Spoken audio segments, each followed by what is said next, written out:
Pauwi nga kami ng Antique at ito yung sinakyan naming Roro. Ito pala tinatawag na Montenegro Lines. Kagandahan dito sa Montenegro, talagang may higaan siya. Parang single lang pero up and down. Baba makikita sa likod ko. Yan yung higaan. Magsisimula ang biyahe namin dito sa may Batangas Pier, papuntang Calapan. Ang biyahe pala namin dito ay may 3 oras.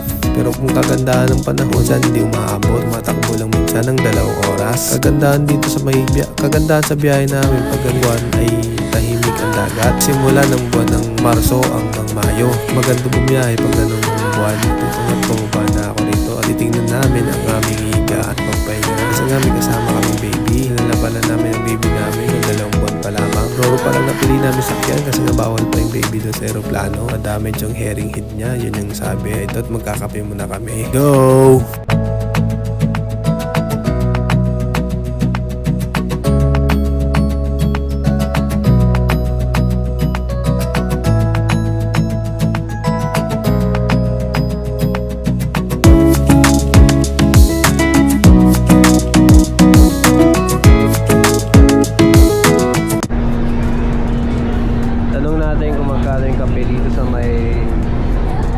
Montenegro. Tabi ka. Emo, mati tayo.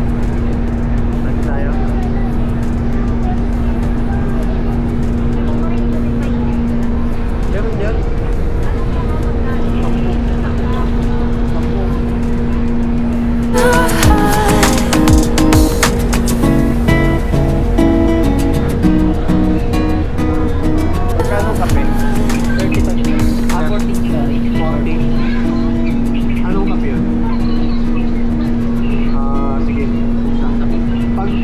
Magkano?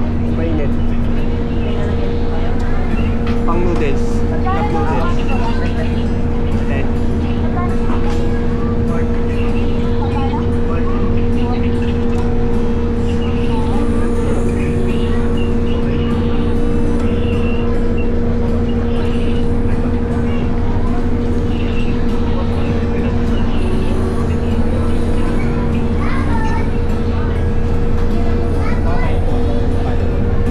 Mr. Chips, maliit na.